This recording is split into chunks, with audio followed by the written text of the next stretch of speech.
Japan's surprising comeback after World War II showcases one of the most impressive economic miracles of all time.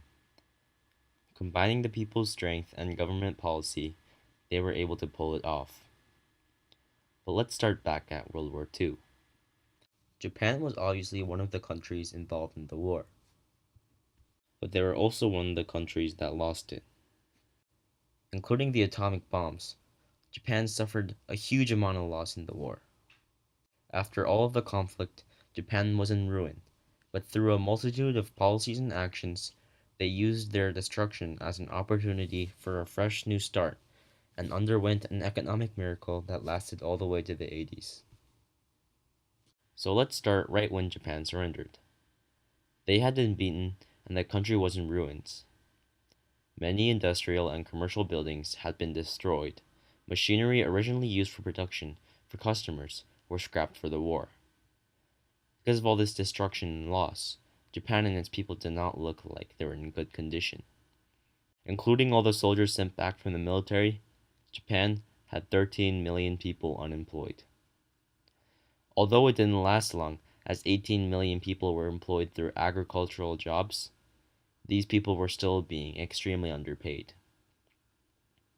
Japan also had issues with energy and food, as Koreans and Chinese people at the time were forced to work in coal mines, but during the time they refused to do so anymore, basically stopping Japan's main influx of energy.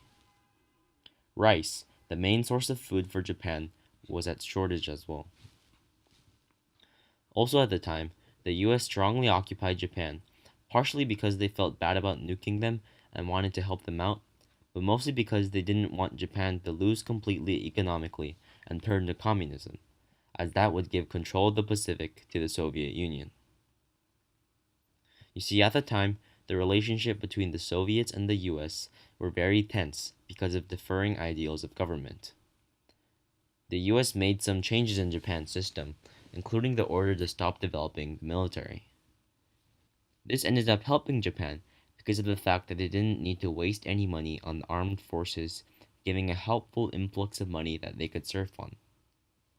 The US also implemented a plan that reduced inflation and helped Japan in the long run. The Korean War also boosted Japan's economy thoroughly. During the Korean War, the US needed the military equipment and weapons to be made in Japan so they could easily ship to Korea. So when the war started, this gave a huge boom to the Japanese economy as its production increased by nearly 70%. Another essential part of Japan's miracle was its government. They improved private sector growth, which is basically referring to a range of strategies that helps boost the economy by encouraging private enterprises. And they also prioritized trade. But the people who truly made the biggest impact was the Ministry of Economic Trade and Industry. The ministry focused on the industries of steel, shipbuilding, chemicals, and machinery, which they thought would last for the long run. And they were right, as doing so helped Japan industrialize itself as a country. They gave companies of these industries extra financial aid and assistance, and although it was unfair at the time for other companies, it was key for the economic growth of the country. The ministry was definitely one of the most essential factors in Japan's miracle. But it wasn't all just government. The people also had a huge contribution to Japan's economic growth.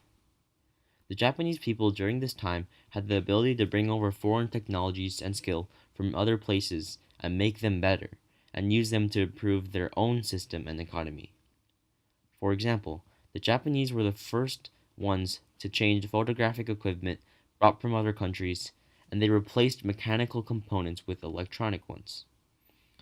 Many of these astonishing innovations such as that helped capture the global market and give them a proper voice.